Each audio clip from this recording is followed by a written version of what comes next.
Okay, so I'm just gonna rant real quick about a couple issues.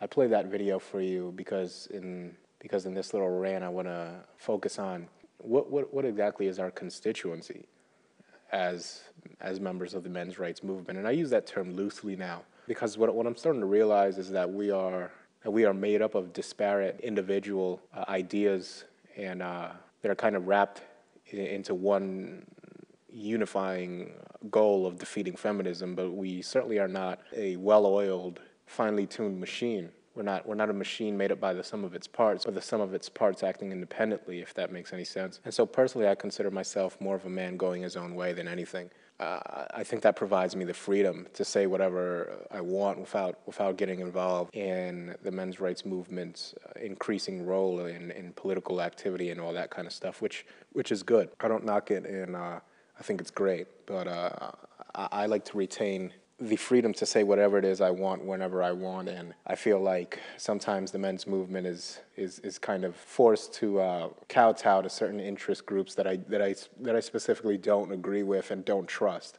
So once again, the movement, the men's rights movement, for lack of a better word, has all of my support, but I just don't identify specifically with them.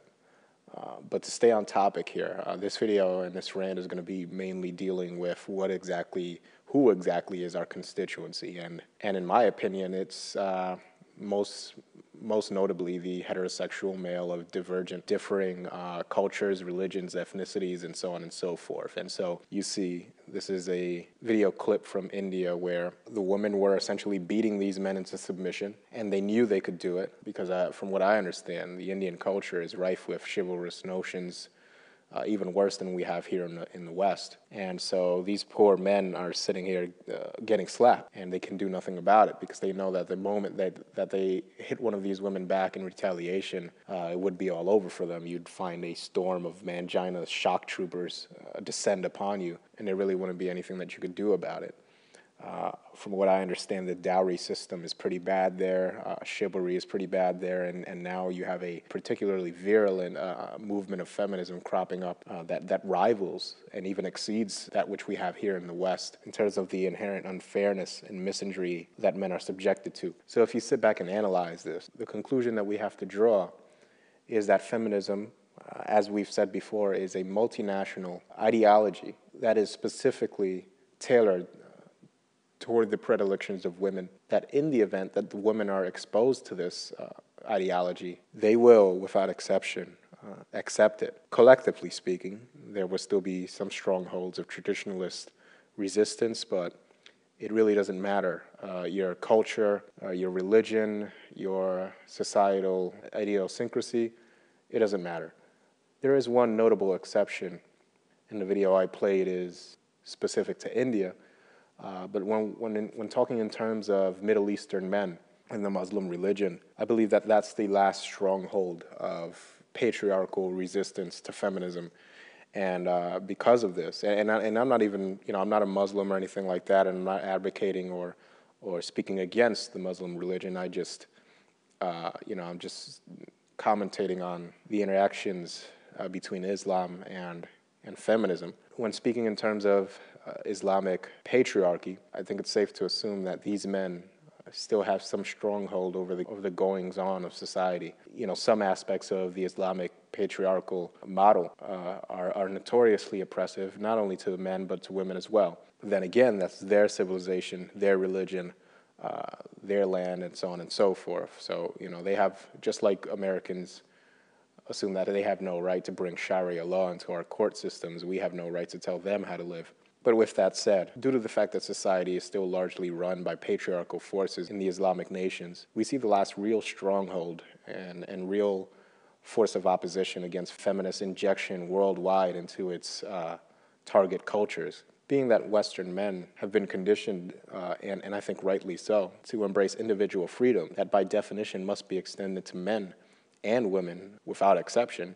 And, you know, 60 years of emasculation doesn't help. This leads also to a go-along to get-along attitude in which the men are so scared here in the West to confront excess equality or privilege given to women at the expense of men, that we adopt this go-along to get-along attitude and don't really do anything about it until it's gotten to the point where it's so egregious we can't even challenge it anymore. But Islamic patriarchy, like I just said, is one of the last bastions of resistance towards feminist indoctrination into its target culture. So with that said, there had to be a softening up process. How do you decrease the amount of influence that the men hold over their society, their culture, their religion, and their resistance to feminism? Well, in this case, we had to essentially launch a campaign of warfare wherever resistance towards feminism crops up. And the military action in Iraq was far from an exclusive act of retaliation against their resistance to feminism. I mean, the war on terror and all that kind of stuff is certainly the main issue. But after we saw the patriotic fervor dying down after 9/11, this was just one of the many excuses that were rolled out to continue these unjustified war efforts over in the Middle East, after people started to see just how costly in both lives and resources, financial resources, these wars were becoming. Then the emphasis on, you know, democracy, exploitation had to be switched from one of fighting radical Islam to defending women's rights that have been oppressed for millennia and so on and so forth by the evil Islamic patriarchs.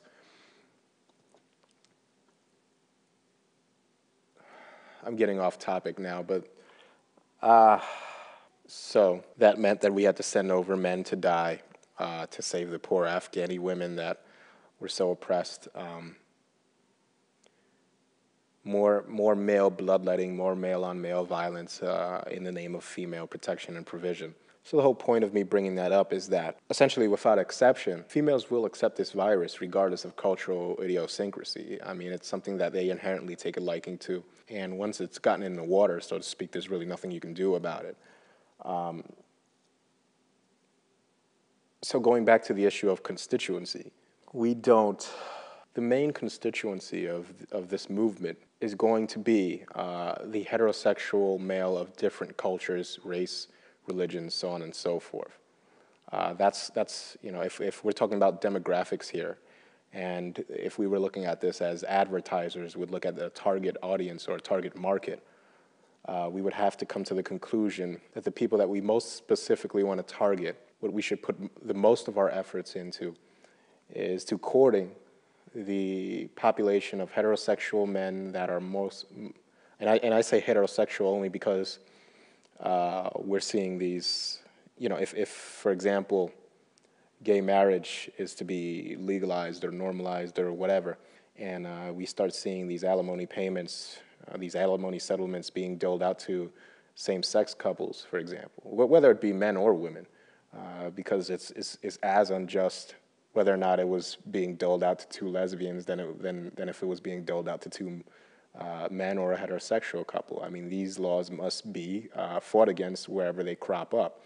Just so happens that in this case, and in dealing with modern Western feminism, we see it crop up most often in the case of heterosexual men dealing with heterosexual women. And so this is our target audience. We see that in India, we have these ridiculous dowry laws that are enslaving and stealing from men. In some cases, they're even forced into marriage just an incredible infusion and eventual outcropping of feminism, and its effects have taken hold rather quickly, probably even faster than it did here in the West in terms of the civilizational timescale. Considering that the Middle Eastern civilizations are some of the oldest known to man, this change occurred in a metaphorical eye blink, even shorter than the, what is it, 50 years that it took to firmly grasp hold here in the States. I mean, I don't know. I don't know the, I'd like for somebody to look this up and somebody to do the appropriate research, but I think the estimates here may be 10 or 15, 20 years from the beginning. The first manifestations of feminism in India and in the Middle East. Well, the Middle East, as I've said before, is a different case, but speaking specifically about India, the first rumblings of feminism couldn't have occurred any earlier than maybe 20 years ago, and it's firmly in hold now. Women-only trains, a divorce industry that is on par and equal with our own here in the West. It rivals and sometimes even exceeds it. So our main target must be the various races and cultures of heterosexual men that are currently under the attack. What you're going to start to see in the future, well, not even in the future, this is already occurring, but what you're going to start to see in the future is the exportation of these feminist policies and ideologies into Japan, China, and once again, I said this is already occurring, but it's only going to ramp up in frequency and fervor. You're going to start to see the already heavily underway push that feminism has been making into Africa. All of this population control and AIDS awareness and all that kind of stuff. Don't make the mistake of believing that this is some altruistic, genuine concern for the African people. No, this is mixed up in all sorts of government organization, tinkering with the public population, and other sorts of exploitation.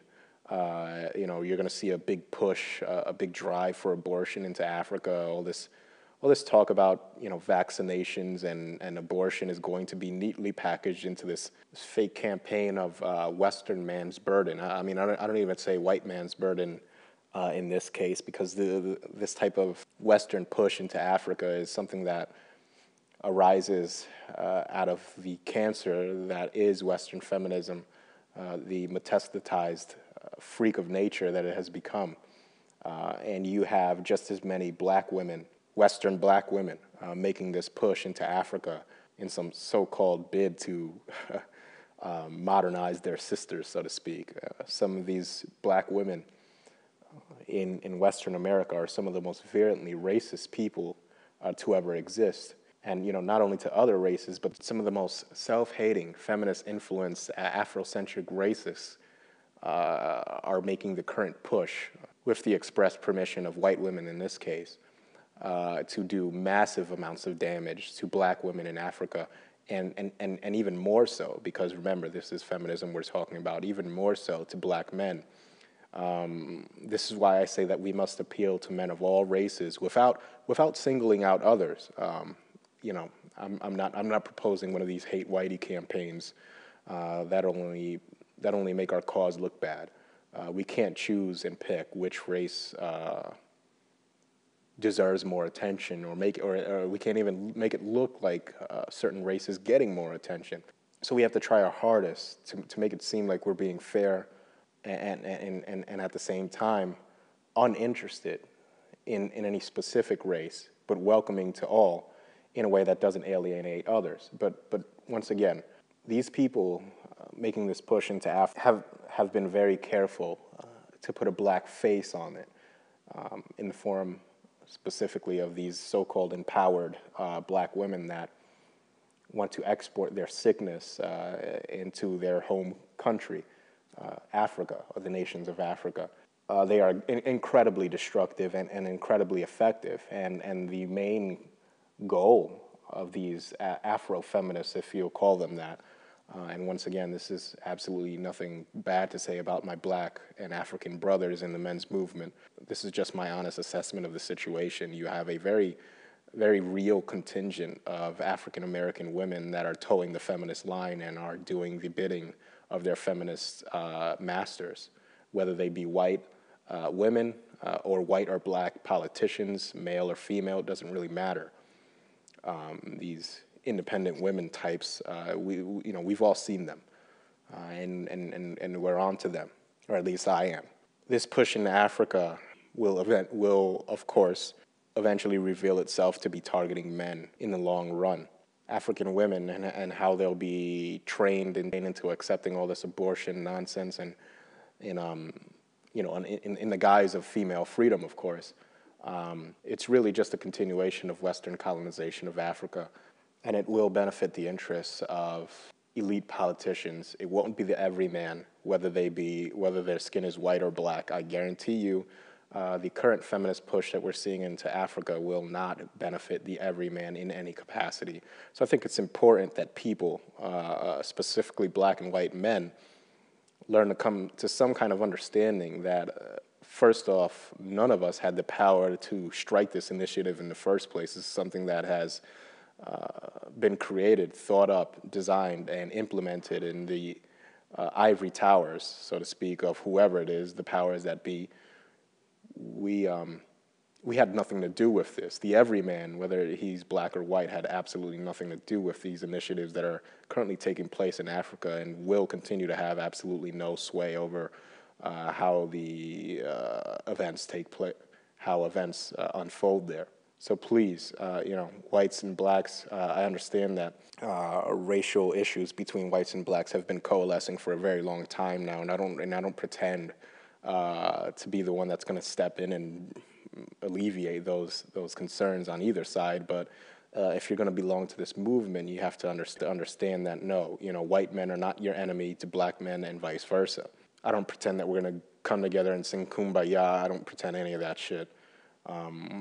But we can implement something here that will at the very least create a possibility of men finally understanding that there really is nothing we can do unless we export our ideology, our men going their own way, MRA ideology, whatever you want to call it, into various races, Asian, blacks, whites. There needs to be a concerted effort, a real effort on the part of men of all races to, at the very least, make nice while we're discussing these issues. Because it's already been notoriously sidetracked by all sorts of racist groups, and in America, being that feminism, the genesis of modern feminism is here in America. It's given the historical ramifications that entails between whites and blacks, it's mainly been white and black racist groups that have been attempting to co-opt this movement since it started gaining traction. So yeah, I mean, that's what I think our constituency is. I guess that's all I really got to say. I've been talking for a while now. Yeah, there'll be more to come. I'm going to start posting these videos more often because I think it's less restrictive than my scripted videos. So if you enjoy this kind of discussion or whatever, let me know. I'll be glad to post more and more of them. I'm pretty much in a situation where I can afford to post these videos now, pretty much indefinitely until the end of the semester. So if you like this kind of video format, then let me know, and I'll gladly post more. That's all I got to say.